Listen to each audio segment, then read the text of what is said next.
Baliwala sa mga babae kung ano yung mga nagawa mo noon, na sakripisyo, nabigay mo sa kanya, material, oras man, panahon, regalo, baliwala yun if nakahanap na siya ng iba.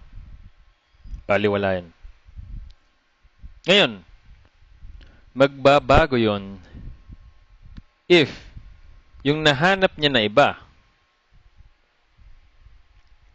ay hindi better sa'yo.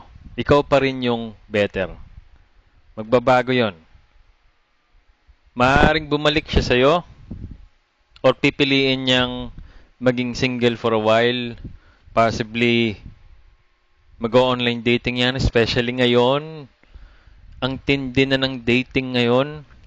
Ang bilis makahanap ng mga tao, especially mga babae. Gawa niyang social media. Now, ganun talaga ang female nature. Nag-worsen lang ngayon. Gawa nitong mga dating sites. So, anong point nito? Parang nakakalimutan nila eh. Lahat ng iyong effort,